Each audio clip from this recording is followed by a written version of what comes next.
Good evening, everybody, and welcome to another edition of Inside the Pigskin. My name is Scott Morganroth, the Motor City Madmouth. We have a loaded show. I'm not going to tell you what the topics are tonight. All I'm going to tell you is get a notepad and a pen or a pencil, take notes, and if that isn't good enough, you can always listen to the show again. We have a lot of information to get you ready for Super Sunday. With that said, I'm going to introduce the crew real quick, and then we're going to go over some company business. Welcome back, Travis Holmes. Thank you for having me. Happy Super Bowl Monday, everyone. Super Bowl Tuesday, whatever today is. I don't know. Yeah, that's what everybody feels this week. And our resident running back, Melfar Jr. How's it going, guys? Great to be back. And we have Bo Crouch. How's it going, guys? Good to see you. And at about 9 o'clock, we're going to have a lady night. Deb Whitcast, who's all the way out in Las Vegas, joining us a little while. But before I do that, I want everybody to know that Inside the Pigskin is being broadcast around the world. The audio version of Inside the Pigskin can be heard on iHeartRadio, Apple, Spotify, Google, wherever you get your podcasts. Please hit the red subscribe button on YouTube, South Florida Tribune. We're striving for more subscribers. Please also comment, like, and share the broadcast. Want to be a guest? No problem. Participate in the chat room or send your topic ideas, southfloridatribune@gmail.com. If you want to advertise cost efficiently, give me a call at 954-304-4941. We broadcast live on Facebook, LinkedIn, Twitter, and YouTube. Our website is www.southfloridatribune.com. Our Twitter/X is at Tribune South. Candy Ebling is behind the scenes and also producing the show. Okay. I have a book out there called Lessons from the Microphone, Tuning into the Enduring Wisdom of Visionary Leaders, basically old school media versus new school media, available on Kindle and Amazon. Also, I work with another company that's a broadcast partner of ours called NGBN TV, which will be launching on Roku TV, Apple TV, Amazon Fire, and mobile devices. And it will be in 85% of the homes in the United States, Canada, and 4.1 billion mobile devices. And I told you I have a lot of information. I'm going to give you exactly that. So everybody has it. So I'm going to go to our first piece. Joe Montana, did you know, finished his NFL career in Kansas City from 1993 and 1994. It was 4-0.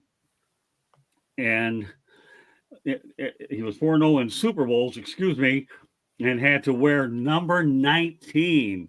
Okay, and I repeat, number 19, because Len Dawson's number 16 was retired.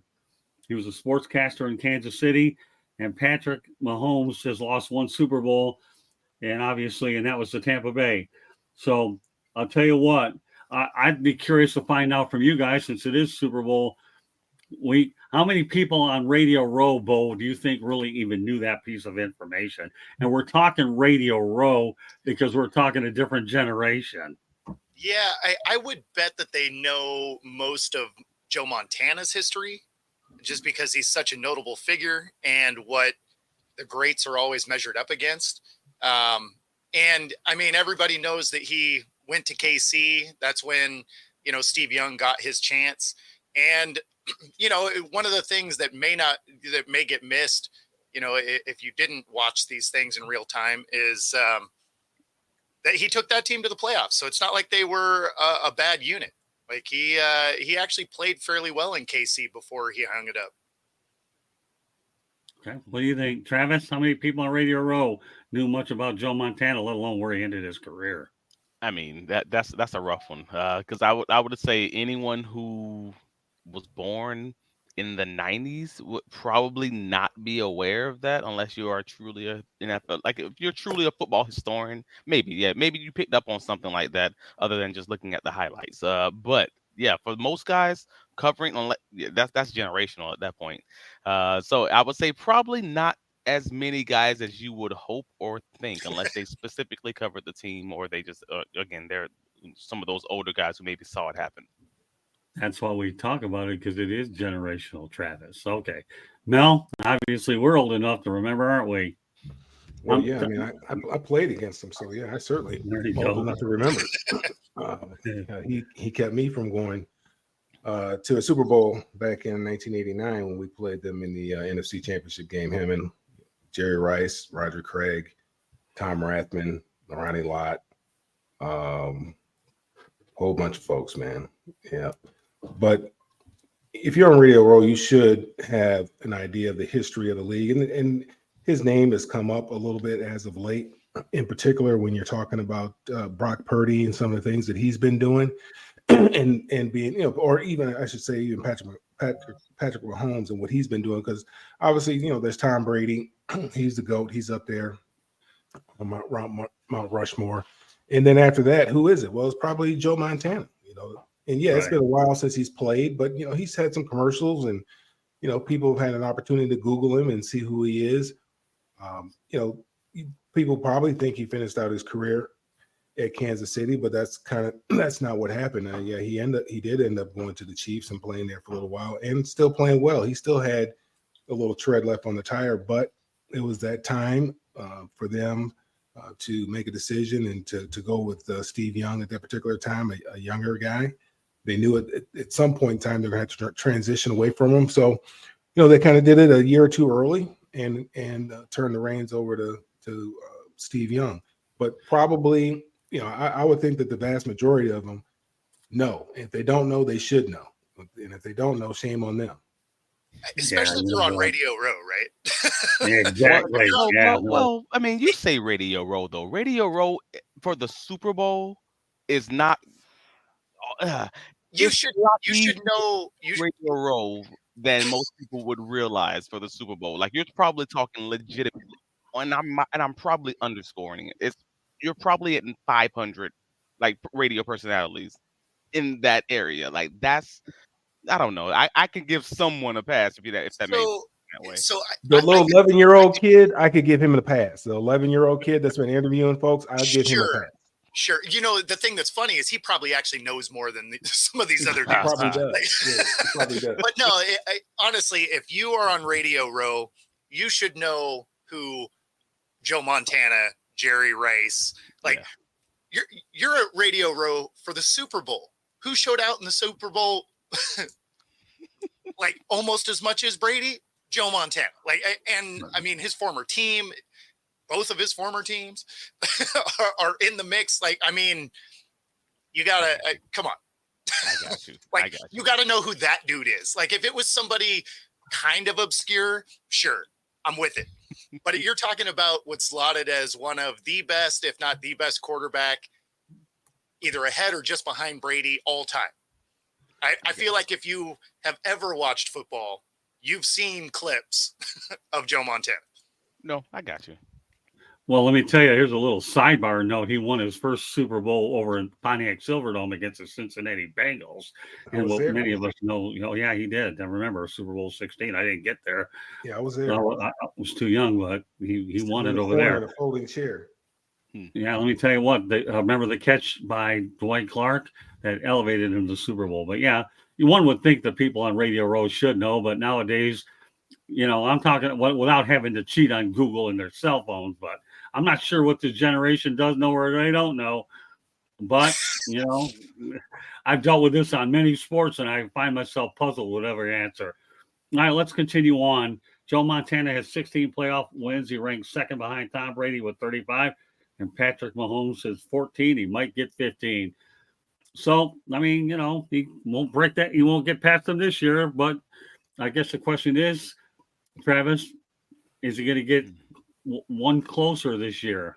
Am I giving you an indirect way to give a prediction? I mean, yeah, but yeah, I'm here for it.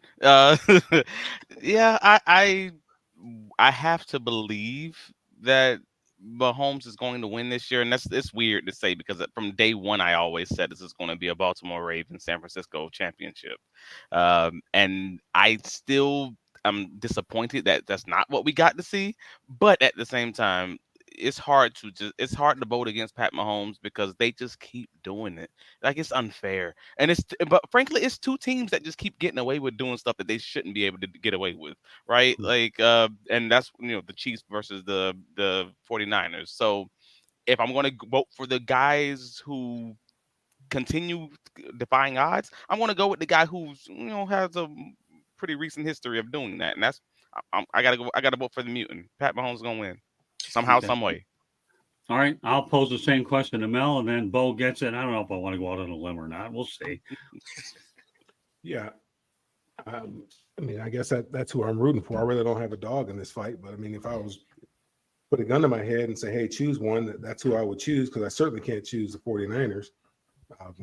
Given that I play with the Rams, I can't do that. So this is this is all what my heart has, nothing to do with my head. But yeah, that's who I'd be pulling for. But again, I think they beat the best team out there too. But although they didn't play like the best team, I believe that Baltimore was the best team.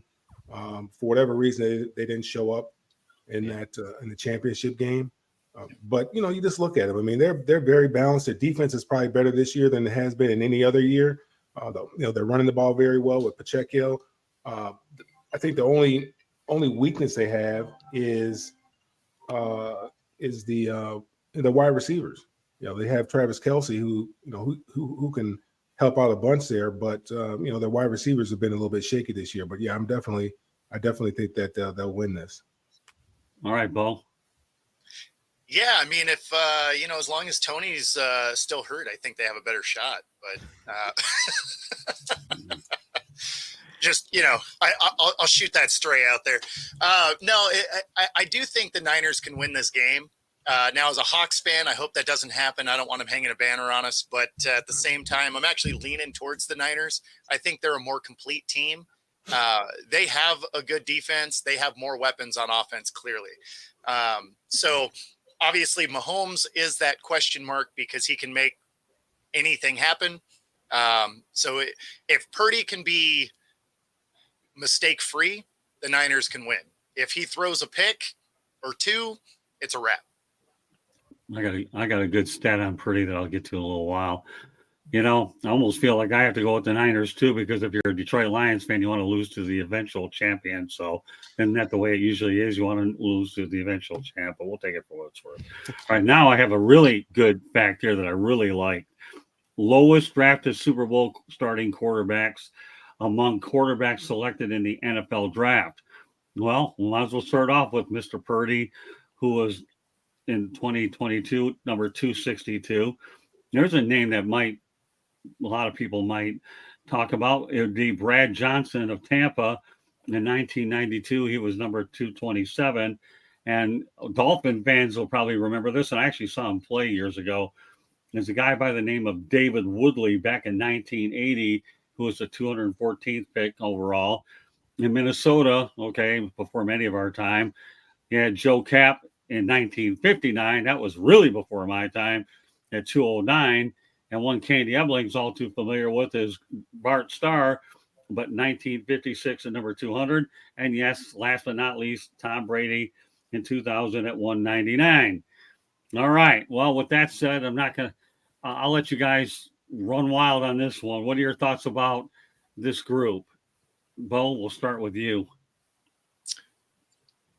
I'm not really sure what you're asking. What do I think about them in what way? I mean, it just matters the team you have around you.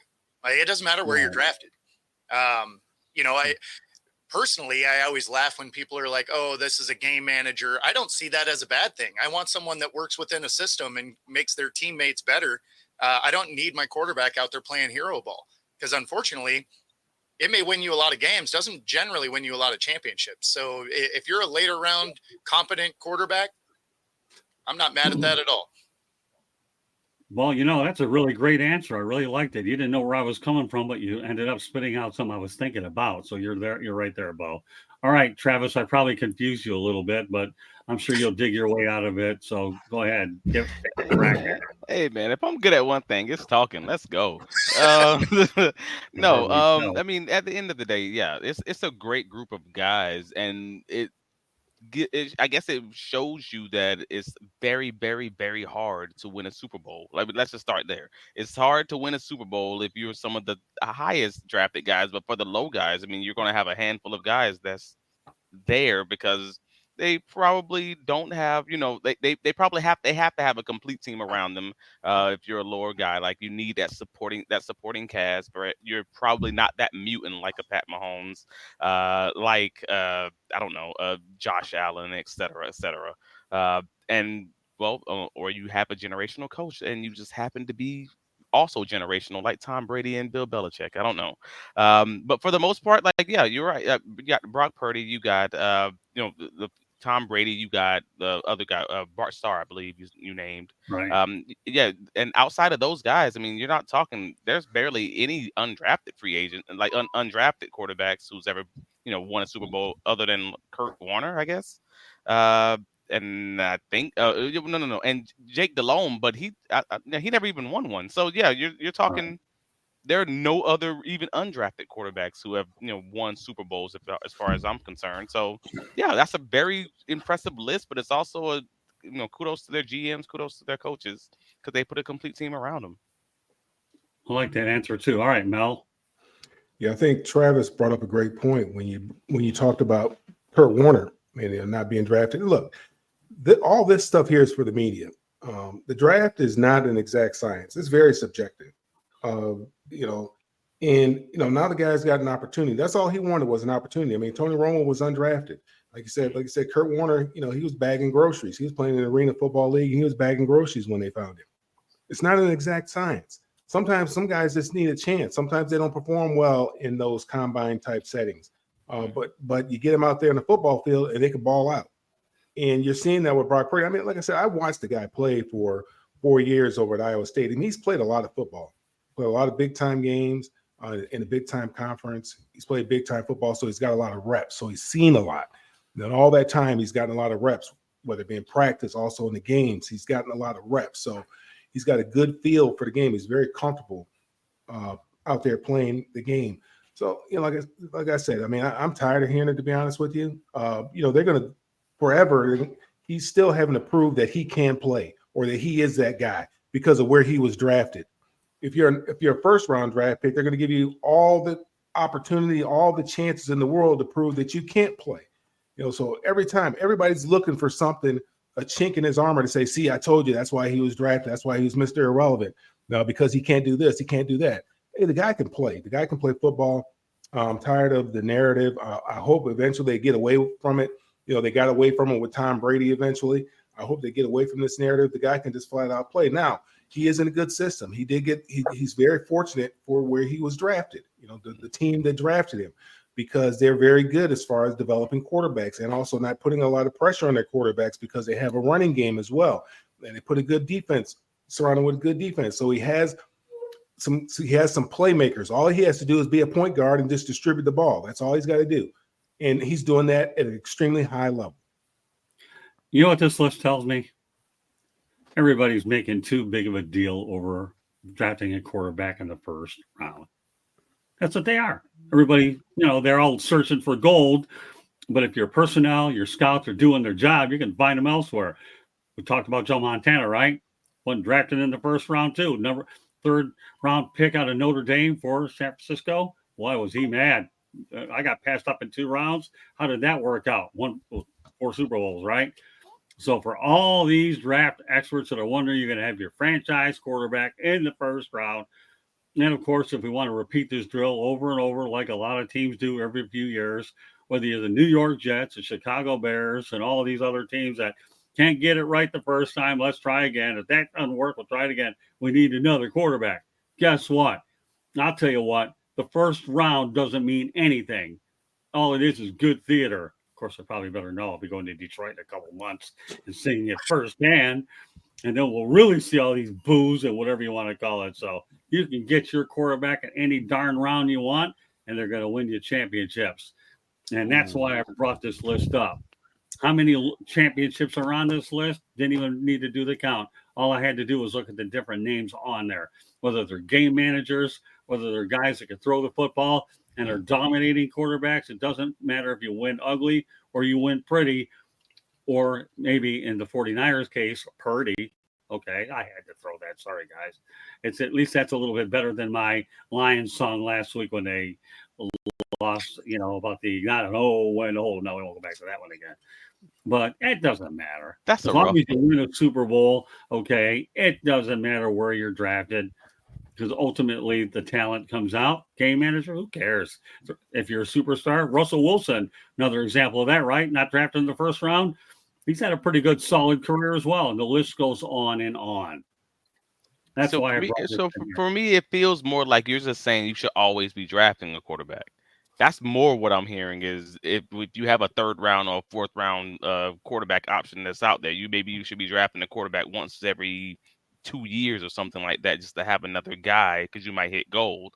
But to say to say it doesn't matter as much, that's a harder one to sell because, like we said earlier, these guys have some teams around them though. And if you're a GM who's even remotely questionable or remotely shaky, you're probably going to struggle to put together a complete roster. But it's a lot easier just to get that one mutant at quarterback and buy you the next 5 years. Well, let's go to what Ralph Williams saying in the chat room. It's not all about quarterback, good coaching, and some luck. Yeah, and of course, I'll add to what he says a good front office. So that sums it up right there, Ralph. Thanks for the comments. We appreciate it. That That's actually what is they're one of looking the at. things that really impressed me about the Niners in general was they didn't double down on Trey Lance, right? Like they realized maybe they didn't make the right decision. And rather than doing what so many GMs and coaches will do, where they'll double down on it because they think if they don't, they get fired. They were like, hey, we're going a different route. They bring in a free agent. They get the last guy in the draft. I mean, they looked at it as, we don't think he's our guy.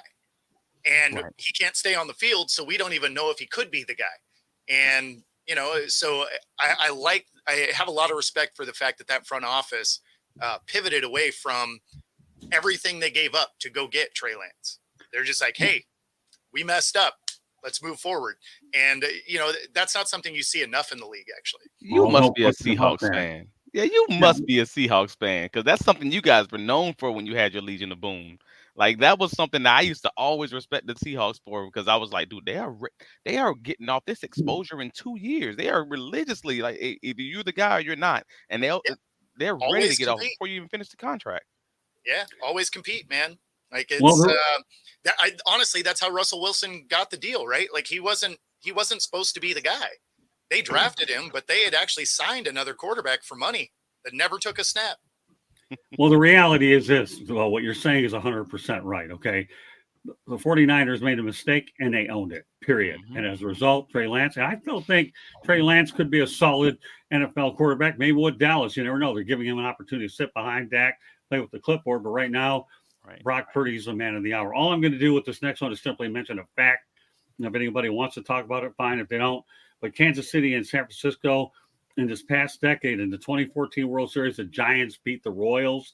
Okay, I know that you're not a baseball guy, so don't worry about it, Travis, okay? Except when you want to be. Okay, just kidding with you. He's not auditioning for 108 Stitches baseball talk for sure. And, of course, the Super Bowl when the Chiefs beat the 49ers here in Miami. There you go. We'll see whether or not San Francisco gets a hat trick with this time. Any thoughts of this? You just want to move on to the next fact. I mean, it's available to them. Yeah, I guess we'll find out Sunday, right? Yeah. I got news for you. Travis is so busy laughing at me because he knows I have him out there as a real baseball expert. We like to joke around about that off camera. No big deal. So we'll find out if the hat trick is in place for the San Francisco Bay Area Sunday. Stay tuned. We'll maybe give you a refresher next week. All right. Here's one that's a real pertinent piece of information. Mikeshanahan, the 49ers offensive coordinator, coached edmccaffrey and the 49ers wide receiver in the Super Bowl and won a title. Kyleshanahan gets to coach his son, christianmccaffrey, the 49ers, the running back. Okay, Mel, what do you think of this one? Your question was now? Well, comparing and contrast the Shanahans and the McCaffreys. The Shanahans and the McCaffreys? Well, yeah, because the dads played and coached together before and won a ring together. Right. So yeah. Well, yeah, Mike Ed Shanahan, played. You're talking about Ed played and Ed played with Mike, and now Kyle gets Christian. Well, I think Ed was he was a big time player. I mean, he wasn't like Christian. Christian is, he's the horse that pulls the buggy for San Francisco. So as he goes, as that running game goes, is how that how the offense goes. Ed was, he was a piece. They had great players there. They had great John Elway, and they had Terrell Davis there, and they had Shannon Sharp. They had some great, they had another wide out there. I can't think of his name right now, but they played very complimentary football. Obviously it's the same style of football that they're playing right now, except I think this offense is a little bit more dynamic because Christian has the ability at any time from any place on the field to hit his head on the goalpost. And then Debo, I think he's a lot more dynamic than any wide receiver that they had. And, I think that Kittle and Shannon, they kind of cross each other off. But I would think it has to be pretty exciting for the Shanahans and probably pretty exciting for the McCaffreys as well. This is the game that you dream of playing in, whether you're a coach or whether you're a player, and to have the opportunity for the sons to be playing and coaching in this game when the fathers did it. I think that has to be kind of special. I know. For me, there were some instances, obviously I went to the same school that my dad went to, and I wore his same number when I was at UCLA, and he had went to the Hula Bowl in 1966, I think it was, and I ended up going to the Hula Bowl, in whatever year it was that I went, 87 or something like that. So, those things are fun. Again, media, that's for the media, to make storylines. That's how we take up airtime, is talking, finding all the different storylines and commenting on them. So that's just another one of the storylines. That's just one of the things that makes the Super Bowl great, I guess, is you can come up with so many different storylines, that there are so many different storylines out there. And that's probably why, football is is the most watched sport in this country. Well, that's why I call it a Father's Day special. And one of the things I wrote in the title description was Scott and crew give you plenty of information to digest before Super Sunday. And that's exactly what this show is living up to. Storylines. Yeah. The father and son. Okay. Ed got a championship ring. Christian's looking for one Shanahan delivered. The other one can deliver. I'll put it in that nutshell. All right, Bo. Yeah, I mean, it's a fun storyline for sure. I don't know that makes them want to win it more or anything like that. I think you have all the incentive in the world. As soon as you get to the big show, it's the only reason you play, right, is to go win a ring. But it would be pretty cool. And I imagine those conversations after the fact will be pretty awesome within their families. But yeah, I mean, it's a cool storyline for sure. Okay, Travis, you can wrap this topic up. I got two more. If I hope I can get to them. I mean, hearing Bo say he don't think it makes him want to win it anymore. I'm sitting there like thinking the exact opposite. I'm like, oh no, if you Christian McCaffrey, you want this. Like, he's not the oldest. He had three. He has three other brothers, and I'm looking it up right now. Like, he has three other brothers. He's the middle child between the four of them. He's the one who's basically closest resembling his dad's career. Like, I mean, you couldn't write a storyline in this way. And then to have an opportunity to also get a Super Bowl championship like his dad, with the coach who's the father, also who's the son of the coach who coached him. Like, man, come on. And I can't imagine, and speaking of fathers, like, I can't imagine if this is a Father's Day or a Thanksgiving having to go back home with those other three jokers and say, I did this. Like, I am my father's child. The rest of y'all jokers just cousins. Like, I'll be stunting on everybody at that point. Like, that's it. So you're saying if he wins, he's getting it sized for the middle finger? Is that what you're doing? So I would lord that over everybody forever. Like, and his other two brothers are solid college football players. Like, and you have the other one that was a NFL coach, but none of it's even remotely close to this. Like, I'm walking right in Pop's footsteps, and I might even get the championship in the same way. Come on, man. That's if you needed anything else to put you over the top, that's got to be it. Okay, well, let me throw an FYI for you. We have a guest coming on hopefully in a few minutes. But that FYI is the 49ers are 20-0 when scoring at least 20 points with Brock Purdy. So we know the magic number is 20, okay? Any quick thoughts before I go to the last one? 20 points is the number. They get 20, the 49ers should win, at least judging by those numbers. every time we get one of these kinds of stats, something breaks it. Like it's like you jinxing them. Like, hey, he has not missed a field goal in 45 tries, and then he hits it off his upright, and it doinks twice. I just feel like this is going to happen. Detroit Lions last week though, when they were 0-13 on the road and they were 0-14, so I couldn't screw that one up. No way. Hey man, the Lions are one of the most consistent teams in history. I don't know what to tell you. I'm just saying. No, but I just go by the numbers, man. I'm a journalist. 101 there, Travis. But the 49ers are 20-0 when scoring at least 20 points with Brock Purdy. I mean, I'm not smart enough to make these up. They're out there, storylines, stats, whatever you want. Okay. Well, I mean, it makes sense, right? Because, I mean, that means you're playing mistake-free football. If you're putting up over 20 points, you're not turning the ball over typically. So I would say that would remain true. Like, if they can play mistake-free football, put up over 20 points, yeah, they got a real good shot. Okay. And the last one we're going to get to is that teams that wear the white jerseys are 16-3 in the last 19 Super Bowls. Okay, where do you start, Bo? I mean, it's a cool coincidence. I don't know. I don't know if color really plays a role, but I mean, I guess if you do, you want your away jerseys. Who's wearing their away jerseys this week? Who's away? What's that? I'm sorry. What's your question? Who's away? Who's wearing their away jerseys this week? Well, although the Cowboys, those are their home jerseys, but who's away? I don't know. Do you know? Well, San Francisco is away. This at Kansas City, supposedly. Okay, well, here we go. Now this is about to be one of those weeks. This is going to be one of those Super Bowls where the team with the light colored jersey does not win. Yeah, TBD, I suppose. I had a theory on this one, but now I burst my own theory based on just Google's. Yes, because apparently I didn't know how they actually chose the away jersey in Super Bowls. Like I thought it was it's either the AFC all the time or NFC all the time or whatever it may be, and that could have easily just said this conference had a strength, etc. No, but they actually alternated every year, so I have no idea.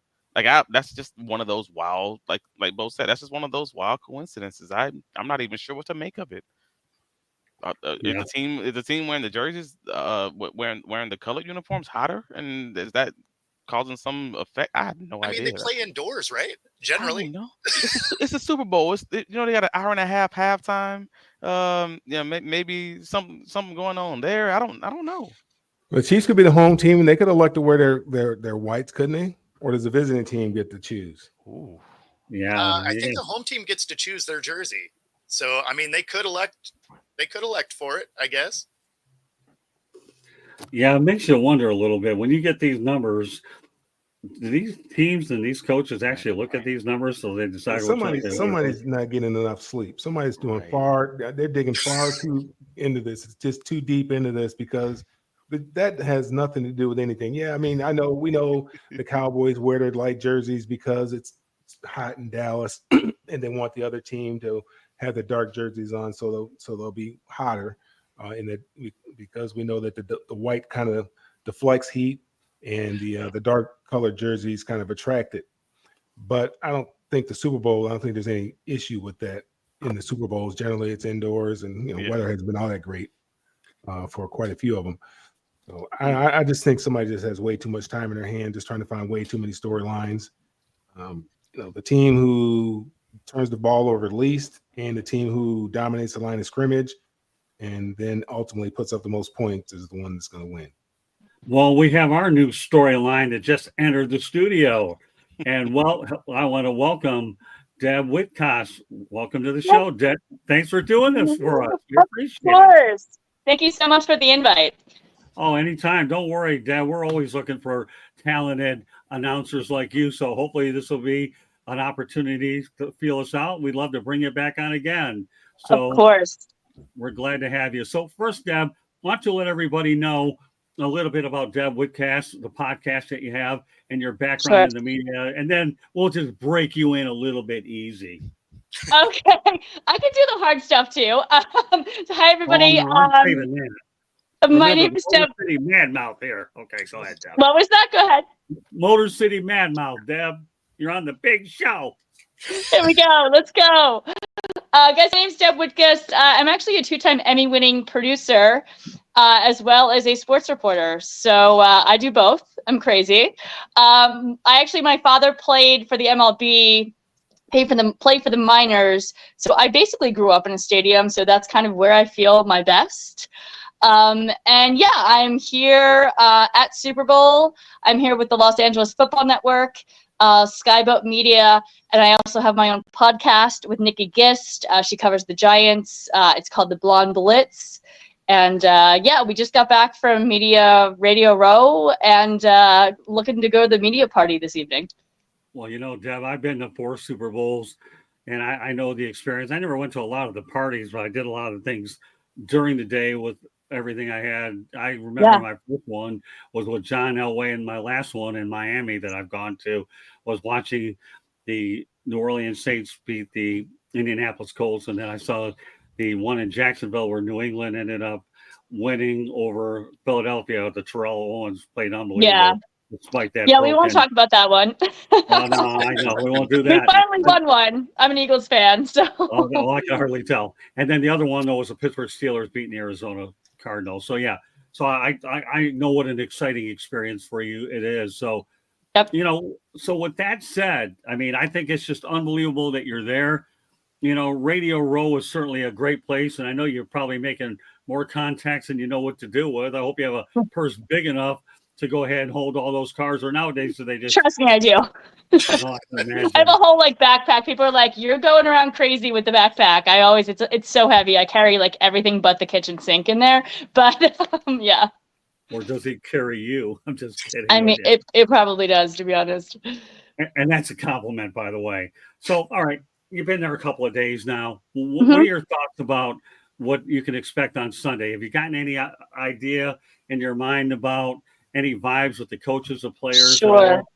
I mean, we've done a couple. We did opening night last night. It's always a bit of a circus. It's super fun to do, though. And then we just did the media availability today with the 49ers. Honestly, both these teams are ready to go. You know, they know the competition. They know what they're up against, and they're ready to play ball. I mean, a lot of experience in the playoffs for both these teams. So, I mean, you would have to imagine they're about as well coached up in this situation as they could be. But yeah, I mean, what's the feeling? I imagine it's got to be pretty electric there on Radio Row. It is. I mean, it's going to get even more electric as the days go on, as we get closer to Super Bowl. The vibe is good, very positive. Everyone's kind of doing their thing, getting their content. You know, definitely there's a bunch of athletes walking around. You just kind of grab them and say, hey, sit at my table. Let's talk. Everyone's just having fun right now. The questions at the media availability got a little bit more serious today. Last night was, you know, super fun. If you were, you know, robbing a bank, who would your team member be that you would want with you, and who would drive the runaway car or the getaway car? You know what I mean? It's silly stuff. And then today, finally, it kicked in that, you know, we're actually playing a Super Bowl game here. And honestly, too, props to these athletes, to both teams. They're super professional.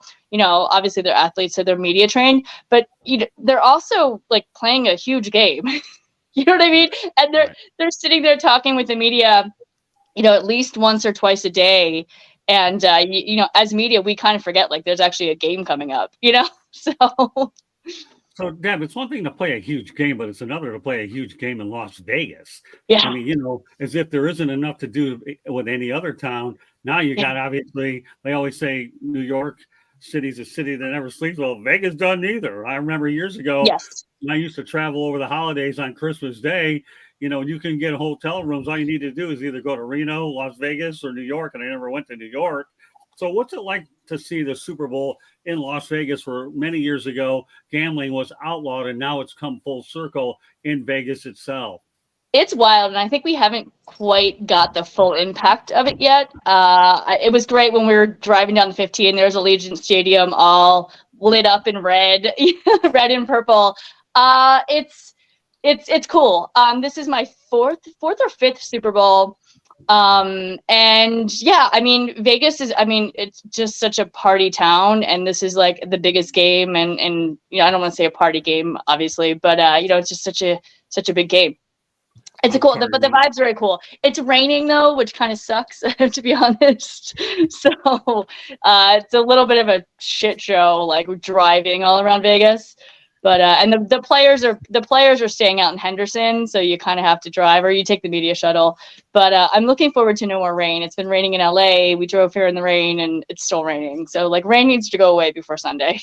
Well, if my health holds up, I'd like to get to New Orleans, and I'll tell you, I know what to do with New Orleans. You know, I've had those hurricanes, and they're a lot worse than the ones that you get hit with the weather. That's for sure. And Pat O'Brien's is where I'm talking about on Bourbon Street. And one of these days, if should I ever have the opportunity to meet you, I'll tell you this story with Brent Musburger. When I got home so hammered there that, you know, I didn't know there was a cab on Bourbon Street, but whatever, that'll be for another day. So, love Bourbon. Travis, do you have any questions for Deb? No, So I mean, yeah, that was go actually. ahead, Travis. She actually just kind of touched on it, because the fact that it is such a party city is always interesting. Because my mind always goes back to that crazy 2007 NBA All-Star weekend, right? Like the fact that they were even able to have this taking place in that city is just saying, all right, this is something. And so, but you already said it. They're locked in. Like these are disciplined teams. And now Vegas is, I mean, now it's a sports town, you know, years ago it wasn't, and they've brought, you know, so many teams in, and now it's like kind of a sports mecca. They're trying to make it be one. So I think it's great. You know, Allegiant Stadium's fairly new, and I think it's great for the city that, you know, that the Super Bowl is here, and they've welcomed us. Like even last year in Arizona, Las Vegas had a whole, like the welcoming committee, they had a whole booth, and everybody was very nice. And they took our names for this year, and, you know, they've really showed up. Yeah, I've been to Vegas many times, and Henderson is absolutely gorgeous out there for sure. It is pretty. Yeah, I mean, the whole area, you know, I know it's one of the fastest growing communities. And by the way, for whatever it's worth, you got the Oakland A's coming pretty soon. Yep. You know, so I mean, Moneyball in a place where you lose a lot of money. Kidding. A lot of money. Oh, I can't wait to tell you in a moment tell you in a moment after Mel talks to you. And just so you know, Mel used to play running back. Tell her about your career. Oh, it's if you blinked, you missed it. But I mean, hey. No, I played with the Rams back in 1989. So yeah, I went to school out. In LA, the little small school I never heard of. UCLA. Where is it? What school? UCLA. Oh yeah, I mean, just a little school. Yeah, just a little small school out there in Westwood. Small, but no big deal. No big deal Vegas. playing for the Rams. I mean, come on. Yeah. I love Vegas. You know, one of the things that I always wanted to do before, you know, they started having professional sports there, or the sports that we talk about. Mm-hmm. I wanted to go see Mike Tyson fight. Yes. And you know, that used to bring out the who's who, and I had an opportunity to go to quite a few of his fights, and you know, there's nothing like Vegas. I mean, you don't sleep. I'd fly in Friday after work and then sleep all weekend and get on the red eye and come back, sleep those 3 hours on the plane, and I go right to work from there. But I'm gonna give you. I don't know where you've gone to eat, and you're from Southern California, so you should know about this. You should know about the best hamburger that there is. And I'm not talking about In-N-Out. I'm not an In-N-Out burger. I'm not an In-N-Out burger girl either, to be honest. Have you gone and gotten yourself a fat burger? A double king chili cheese egg bacon burger? Yes. I like fat burger. I do. And they closed by me. Like the one that was right by my house closed. And I was like, no, that can't go anywhere. They still have the one in Vegas, don't they? Yeah, I'm sure it's here. I would have to find it, but yeah.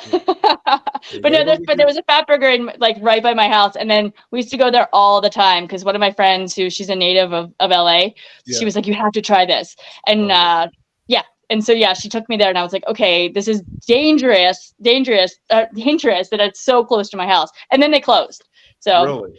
Yeah, at least I can keep my figure, I guess. A couple of them out here, but then they closed. A football player had them. Willie Anderson played for the Bengals. He had them out here. But my uncle was the one that introduced us to Fat Burger when we were kids. They had just opened up. They just had the one out in Westwood. And he's like, because we always ate 2 hamburgers. You know, he's like, I bet you can't eat 2 of these hamburgers. And he took us to Fat Burger. We tried so hard to eat 2 of those. Yep. I am up for the challenge, man. That's the best hamburger there is. Enjoy yourself out there. Stay safe. Thank you. We will. Deb, as the week goes on, okay, are there any particular events that you're looking to cover? Because I know when I covered my first one, I got better with every Super Bowl because I began to learn what I was doing. The ones that I really like to cover was, and back then it's not as big as it was now, the Hall of Fame selection has always been a favorite of mine. Mm-hmm. But the one thing I always liked was the State of the Commissioner by, at that time, Paul Tagliabue, now Roger Goodell. And I know that for me was one thing that I like to go. I know Commissioner Goodell, talked a little bit yesterday, but is he having a State of the Commissioners meeting later this week?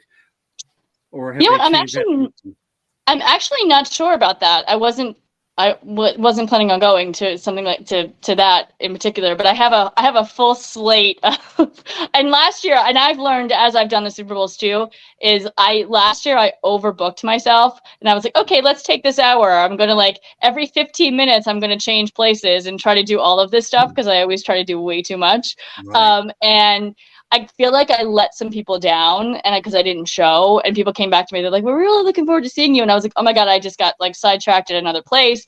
So you kind of really do have to pick the events and kind of stick with them. So I try to do one day event and one or 2 day events and then one night event is my general rule. But yeah, I have, like I said, we've got the media party this evening. Tomorrow we've got the media availability with the players. I've got a couple interviews set up at Radio Row. And then I'm trying to think of the big event. Thursday is Jen Welter, the first female coach of the NFL. She's doing a huge event. It's going to be 300 women here all getting together under the same roof in Vegas. And basically she's just showing us a day in the life of an NFL player. Chris Draft will be joining us. She's got a bunch of, former and current NFL players as coaches. And a few from the Women's League as well. So that's a great day. Jen's a good friend of mine. She's also doing a camp for girls on Saturday morning at 8 a.m. And Joy Taylor will be with her as well. So I'm excited to work with Joy. Lee Steinberg's event is always a cool one to be at. He has a Super Bowl party every year. It's Saturday during the day. We'll be getting some coverage of that. Also, the culinary kickoff is Thursday night. That's always a great event. That was one of my favorites last year. I got to cover that and eat all the fun food and drink all the good wine. You gotta love Super Bowl and wine. And then, of course, Jaws, Ron Jaworski's charity party, Cigars and Stars. That's also Thursday evening. So we'll be going there as well. So. And I have other stuff too. I just can't remember. You're going to be eating food. You're going to have to leave Nikki at the hotel. No, Nikki will be with us. Hi, Mel. How are you? I didn't see you on there. Yeah, I'm hiding. Oh, funny. Yeah, I'm actually going to go. Nikki, I just left Nikki. We actually just did. Oh, something. Hello, Deb. The Off the Field NFL Wives Association is having a huge fashion show on Friday. Where I'm very excited to be there. Nikki and I will both be on the pink carpet, as well as backstage with the wives and the models who are going to be on. And it's going to be fun to watch the NFL players and their wives strut the red strut the runway, rock the runway, I guess. I've actually wanted to participate in this fashion show for about 4 years and finally got to do that. So Nikki and I just interviewed the co-chairs of the association. So we just had a good time. So we'll be sending out that content shortly.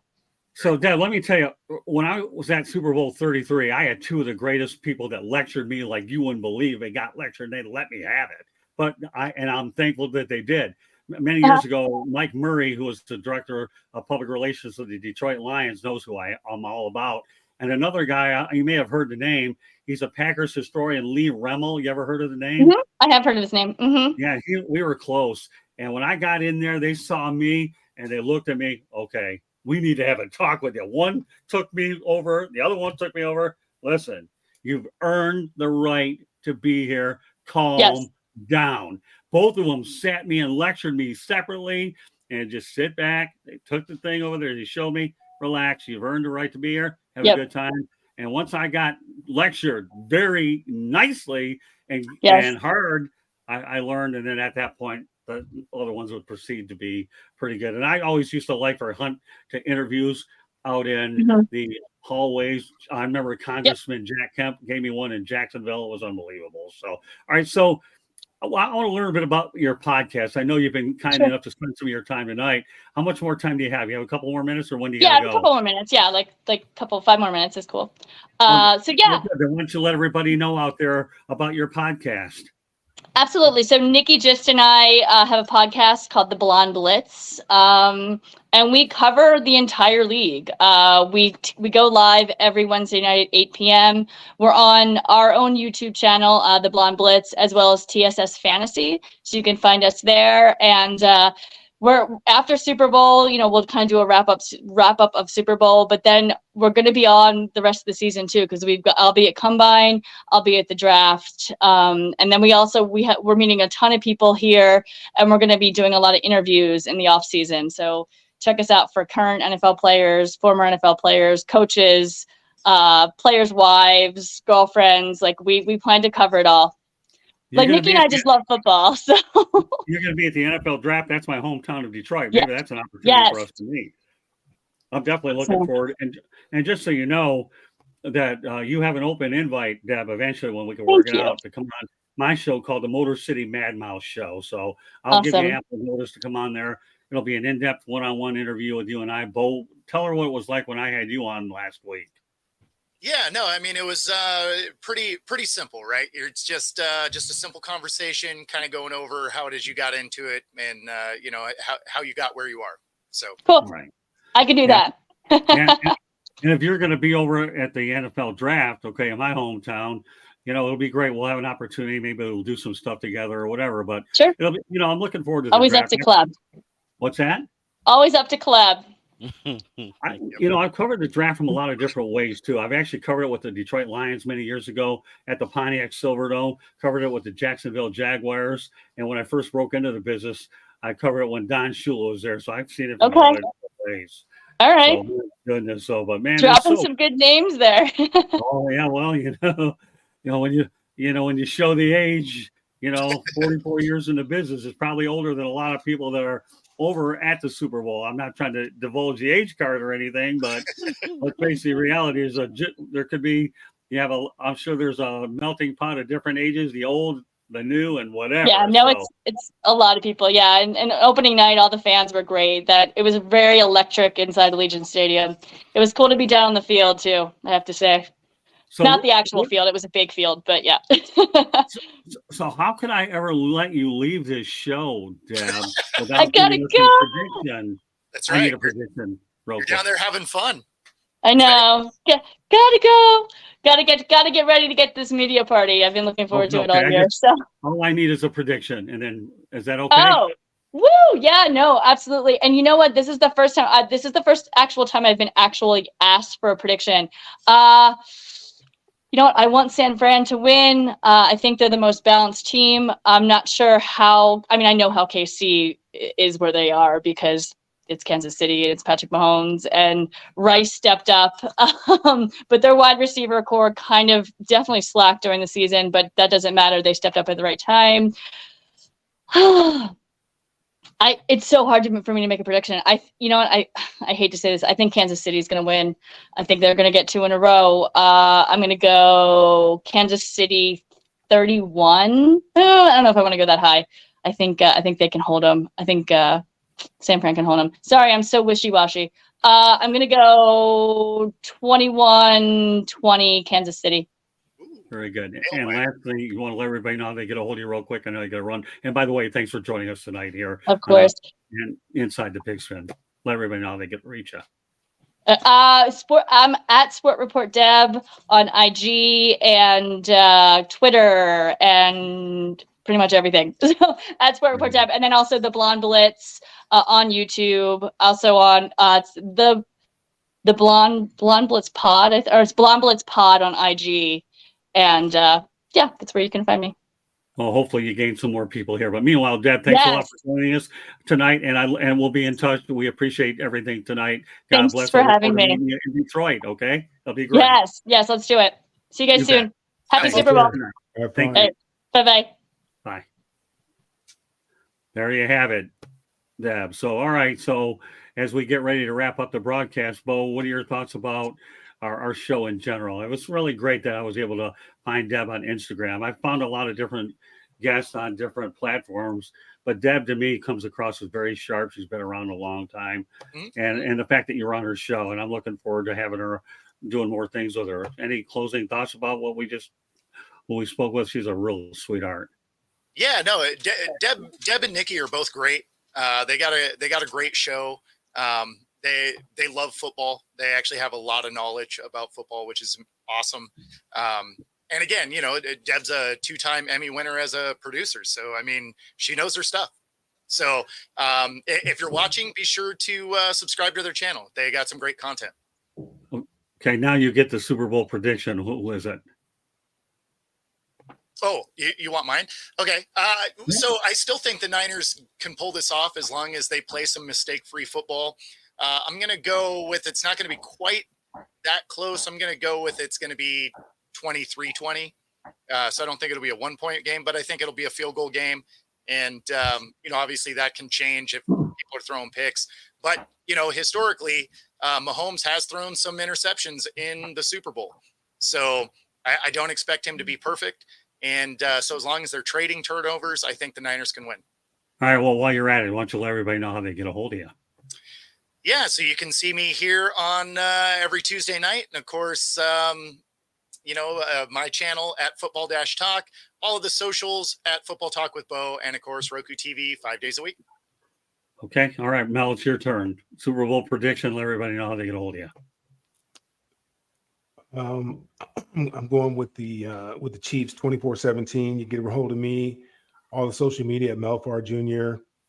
And also follow what we have going on for the youth here in Atlanta and also up in Georgia, up in Michigan, at melfar.org.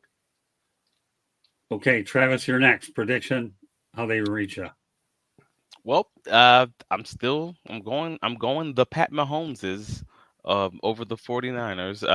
I actually see this one closer to 34-20. I don't think it's going to be close, but I still think the 49ers will get 20 just to make that record not be perfect anymore. That 20-0 with Purdy.